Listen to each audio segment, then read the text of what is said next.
পতাকাটার উপরে আমরা দাঁড়িয়ে আছি।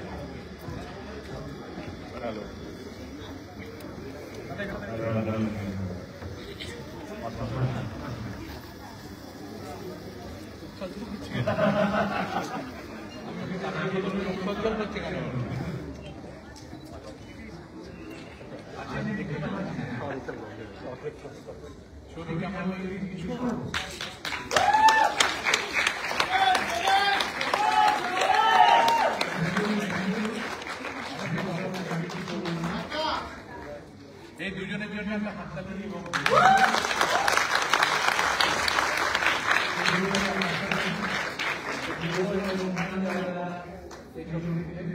তাদের প্রত্যেকে ধন্যবাদ জানান, তাদের জন্য একটা হাততালি দিবে।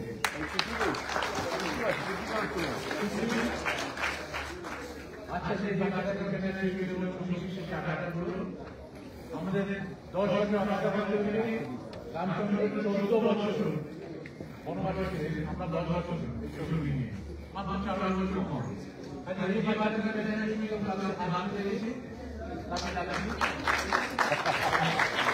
ওকে দেখতে দেওয়া লাগে।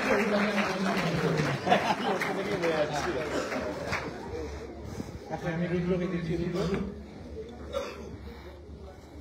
আমার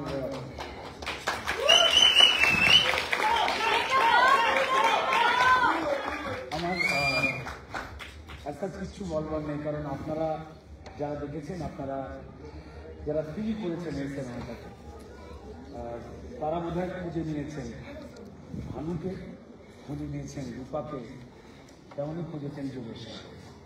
আমি প্রাউড করতে চাই যে অতগুলো বছর আগে মেন স্ট্রিমের একদম চূড়ান্ত জায়গায় মানুষের ভালোবাসায় পৌঁছানো দুজন অভিনেতা, যেখানে অভিনয়ের ধরন, আঙ্গি, স্টাইল প্রত্যেকটা আলাদা, সেইটাকে সসম্মানে সরিয়ে রেখে পরিচালক কৌশিক গান্ধী এবং রানা সরকারের অ্যাপিলে তারা সেই চ্যালেঞ্জটা নিয়েছিলেন বলেই এই সিনেমায় আমি দেবকে দেখতে পাইনি, আমি ভানুকে দেখেছি। আর একজন শিল্পী বোঝার একটা বড় পাওয়া, যখন তার সঙ্গে তার সহশিল্পীরা জীবন্ত হয়ে উঠছে, না হলে উল্টো দিকে অভিনেতা কোনোদিনই জীবন্ত হয়ে উঠতে পারে। তো আমি ধন্যবাদ জানাবো এই সিনেমায় প্রথমে দেবশুভশ্রী, আমার কয়েকটার যারা ছিলেন, আর তারপরে বাকি দুলালদা, অলোকানন্দী, পরমদত্ত, চিরঞ্জিতা এবং এই ছোট্ট তিতলিকা এখন যে বড় হয়ে গেছে। ধন্যবাদ।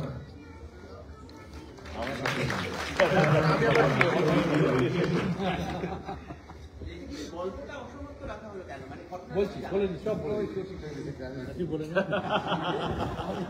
এই প্রশ্নটা করবেন। রূপকথার মতো জনপ্রিয় একটা জিনিস তার গল্প সহজ, কাজে আমি অসমাপ্ত কাহিনী অসমাপ্ত লিখে ছেড়ে দিচ্ছি। বাকি প্রযোজকরা আছেন, আমাদের দেবদেবীরা আছেন, তারা ঠিক করবেন, তারা ঠিক করবেন। আপনারা একটু পার্টি দেখতে চান,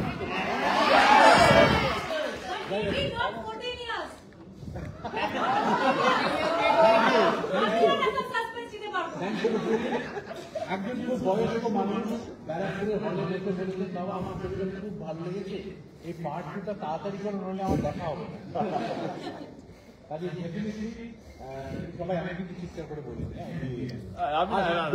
একটা কথা আমার খুব বলা জরুরি, এই শারীরিক অভিনয় আমি অভিনয় সামান্য আমার ধারণা আছে অভিনেতা হিসেবে এই শারীরিক অভিনয় বা বাচ্চাদের অভিনয় এবং তার পাশাপাশি এই এক্সপ্রেশন এবং এই 12 বছর ঘটনা ধরে বাংলা প্রকাশ থেকে ক্যারি করা যে অসম্ভব সাইকোলজিক্যাল ট্রমা, সেইটা যে কীভাবে করেছে আমি জানি না, তার জন্য সত্যি একটা জোরে হাততালি দেওয়া উচিত। এইভাবে পাহাড়ের রাস্তাতে এইভাবে পা হাঁটা অতক্ষণ ধরে সত্যি দুটো সাইকেল। আচ্ছা, এবারে আমি রানাকে নিয়ে দিচ্ছি, আমার আর কিছু বলবার নেই, সবাইকে বলবেন ছবি দেখার কথা এবং ধন্যবাদ জানাবো দেব এবং প্রমোদ থেকে 10 বছর আগে অন্য ধারার ছবিতে এসে আমাদেরকে ওদের সাথে কাজ করতে দেওয়ার সেই সময়টাকে সুযোগ করার ভালোই আমি 10 বছর অপেক্ষা করেছি। 10 বছর অপেক্ষা করার আমরা সিনেমা বলতেছি, আমাদের অভিনেতা অভিনেত্রীরা বলতেছি, আমরা বলতেছি। কাজে আজকে এই বলতে যাওয়া পরিপ্রেক্ষিতে আজকে বিভিন্ন কিন্তু এই স্বাস্থ্যটা দেখতে পারলাম।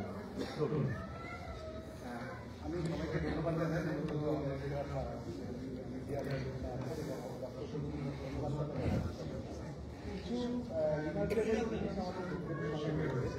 যেমন কিন্তু 10 বছর কিন্তু আজকে রিলিজ হওয়ার পরে সত্যিই আজকে রিলিজ হওয়ার পরে দু তিনটে জিনিস আমরা অ্যাচিভ করতে পেরেছি, যেটা আমার মনে হয় এরকম একটা সময় প্রাথমিক তারপরে বিজ্ঞান বা অটোগ্রাফ আমাদের বাংলা সিনেমার বেশি করে দিয়েছে।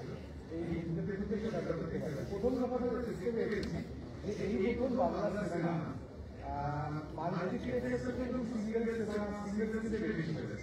মানে কলকাতার বাইরে ব্যবসা অনেক এবং কলকাতার বাইরে এখনো শুনলে হাউসফুল ক্যাপাসিটি অলরেডি সকাল 8টার শো, রাত্রি 10:30টার শো।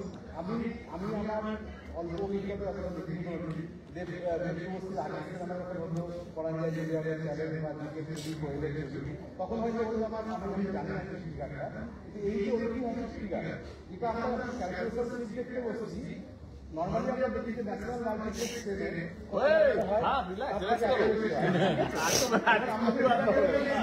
এই ফিগারটা অবাক হয়ে যায়, বেশি কলকাতার বাইরে মানুষ দেখতে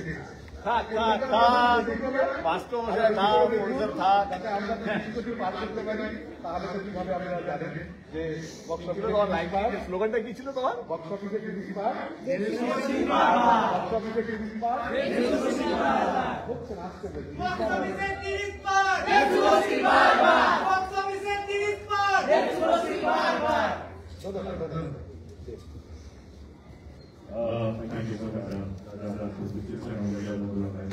সবাইকে অসংখ্য ধন্যবাদ।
মনটা পড়ে যায়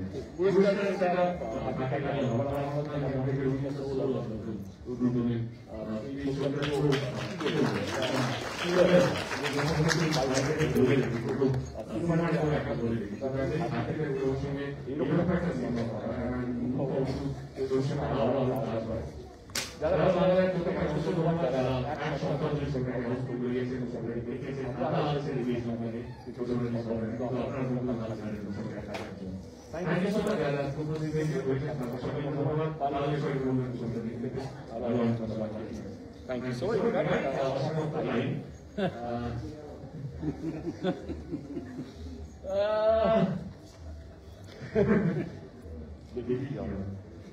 I don't mind.